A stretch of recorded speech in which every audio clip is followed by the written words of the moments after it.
সংস্কার আন্দোলন এবং সেই আন্দোলনের প্রেক্ষিতে সরকারি সরকারের যে প্রতিরোধ, সেই প্রতিরোধের ক্ষেত্রে অন্তত ৩৬ জন মারা গিয়েছেন।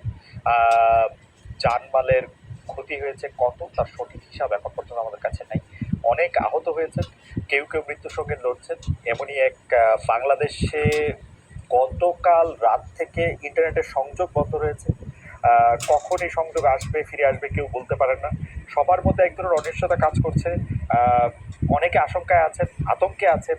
এই পরিস্থিতিতে কথা বলার জন্য আজ আমাদের সঙ্গে রয়েছেন যুক্তরাষ্ট্রের ইলিনয় স্টেট ইউনিভার্সিটির district professor professor Ali Riaz. Professor Ali Riaz আমার সরাসরি শিক্ষক। আমি স্যারকে ধন্যবাদ জানাই যে স্যার একটি ভিন্ন টাইম জোনের থেকেও আমাদের সাথে আসলে যুক্ত হয়েছেন। আমাদের কৃতজ্ঞতা জানবেন স্যার। আমাদের সাথে আরও রয়েছেন জার্মান প্রবাসী বিশিষ্ট সাংবাদিক জনাব শরাফ আহমেদ। জনাব শরাফ আহমেদ এই মুহূর্তে জার্মানির হানোভারে অবস্থান করছেন। আপনাকেও আমি আসলে ধন্যবাদ জানাই, কৃতজ্ঞতা জানাই, আপনিও আমাদের সাথে যুক্ত হয়েছেন। আমি দর্শকদেরকে একটু বলে রাখি যে আমরা দেশের পরিস্থিতি জানতে চেষ্টা করছি, আমাদের রিপোর্টাররা আছেন, তারা জানাচ্ছেন, আমরা আপডেট দিতে চেষ্টা করছি, কিন্তু দেশের সাথে ইন্টারনেট সংযোগ খুব বিঘ্নিত হয়। আমরা আসলে সেটি খুব যে দিতে পারছি ব্যাপারটা সেরকম নয়। অনেক সময় সেটি বিঘ্নিত হচ্ছে। আমরা দেশ থেকে গেস্টও, সেই জন্য আমরা আসলে যাদের ভেবেছিলাম তাদের